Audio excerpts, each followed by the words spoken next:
Hello and welcome to another Google Docs tutorial video. This one is on Google Docs presentations, and the presentations portion of Google Docs has greatly changed over the last couple years. It started just like with the others, that is, you could upload presentations and store them and of course share them with people, but they would need to have a way to view the presentations. Just like with a RAID or PowerPoint presentation, if somebody does not have PowerPoint, they need a PowerPoint reader in order to read it. Well, Google has changed how presentations work. You can upload PowerPoint presentations just like you've done before. However, you can also create them from scratch, and I may get to that. That's under the Create menu that I've discussed before. But let's take a look at one that's already been uploaded. And I uploaded this generic solving word problems in science presentation from PowerPoint. So one of the options, like I showed you in another video, was to have the file turned into a Google file. And I can run the presentation from here, or I could make some changes to the presentation by going from slide to slide. Now, I have included animations within this PowerPoint presentation. And if I go back to the beginning and start the presentation,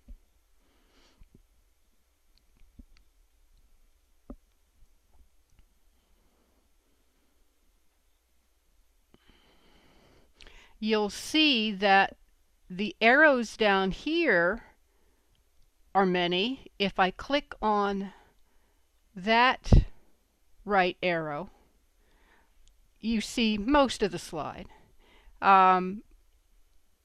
If I continue, you see not only the next slide, but some of my animations as well.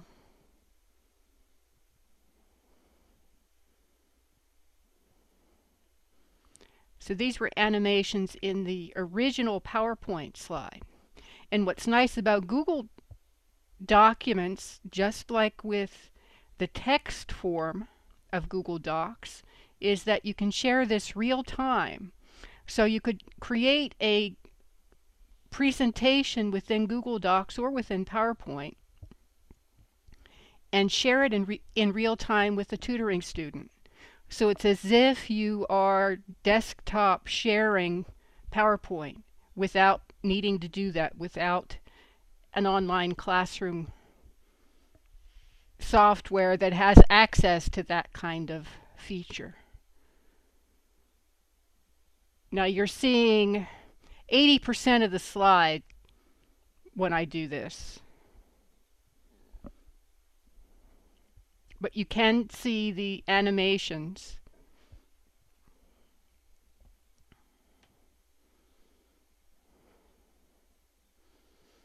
And I broke it down into step-by-step fly-ins for each of the parts of solving the problem.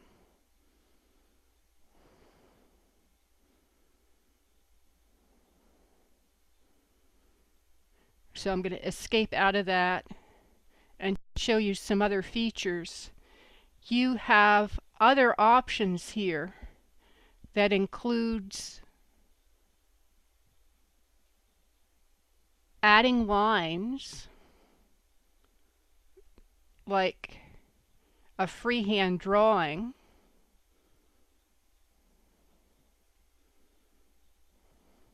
and then of course taking out your changes.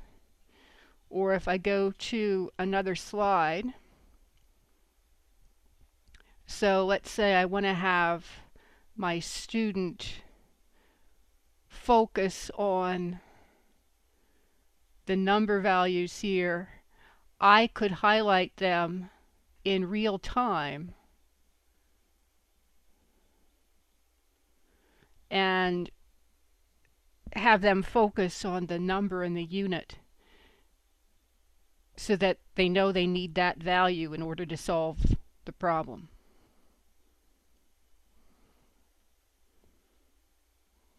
And there's the other one. So that's something that would be nice in our classroom. We don't quite have it so that you could underline text within a text box like you can here.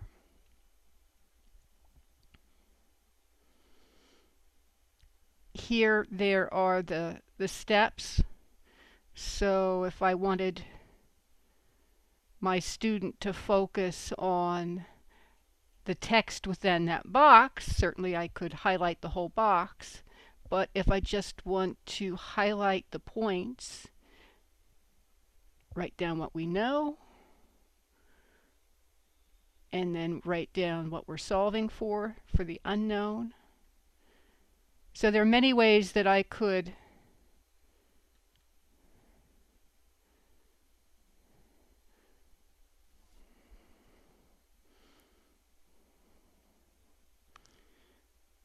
so here's what we know, and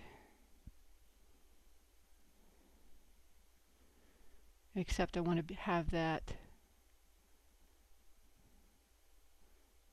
without any fill color. I want it transparent. There we go. And I knew that had to be an option here. Let's still keep that shape.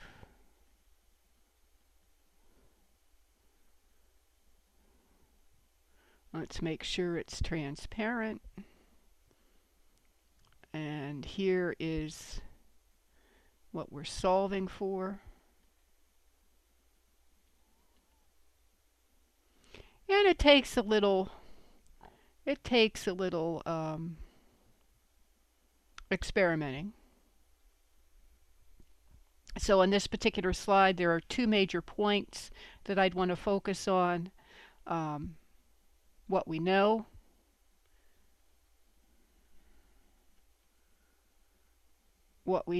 and what we're solving for, the unknown.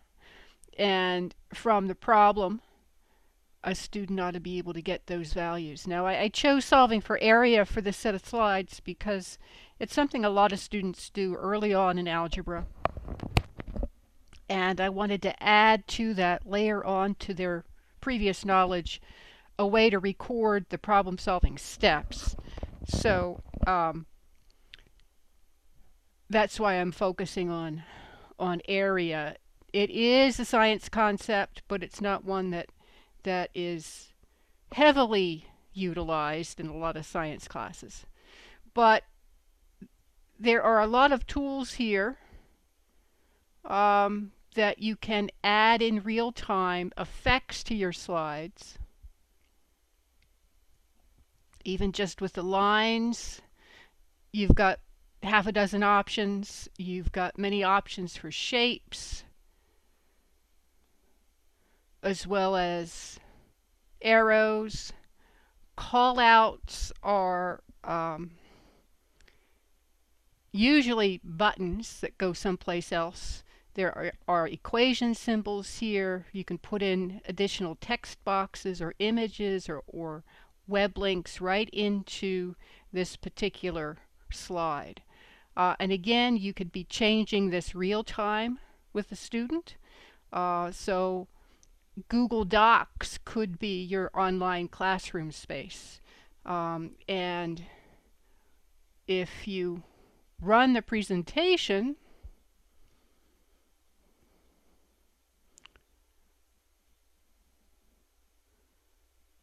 those changes may or may not be in there. I didn't actually save it, but Google Docs does a good job of saving as you go along. Yep, those underlines are here for the 25 centimeters and 30 centimeters, as well as the shapes outside of the knowns and unknowns. So that's an introduction to presentations. Again, if you want to create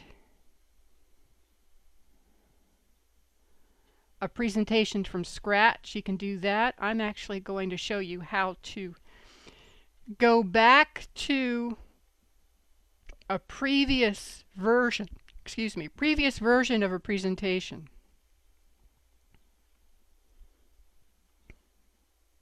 At least it's supposed to do that. Let's see if I can go back to the original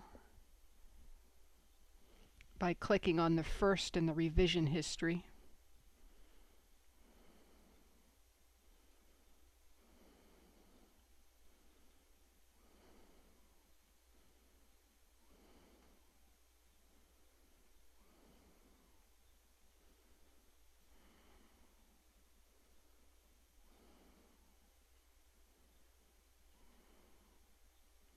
That's the most recent one. If I go to the first one, let's see if it lets me do that. Now for each of the changes, I've had a new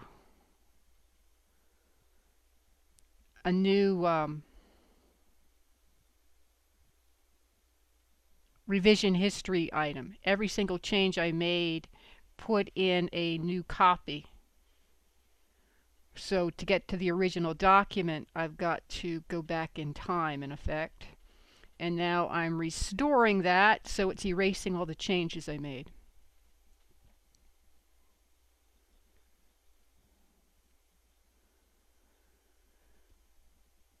And again, to start the presentation, it's pretty straightforward.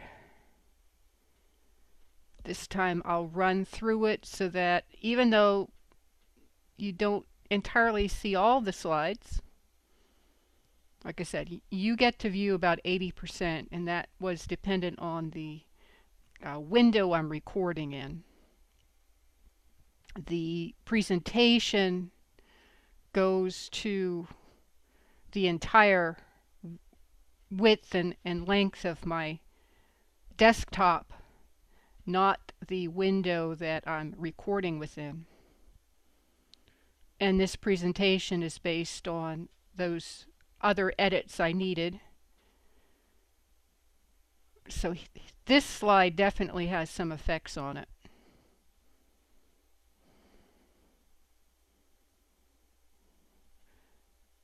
Pieces of information are coming in a little at a time. I wanted to do that so that students could take these slides step by step and come up with the solution steps.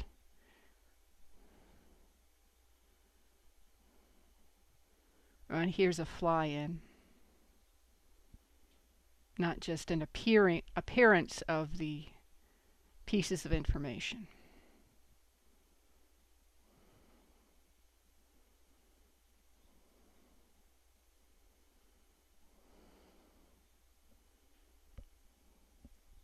And then this slide summarizes the steps.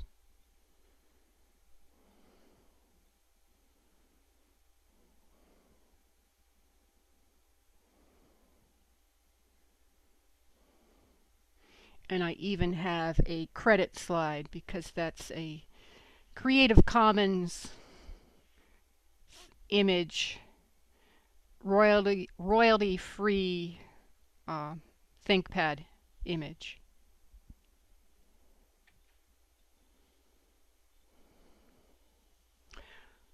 So thank you for watching this recording on PowerPoint presentations.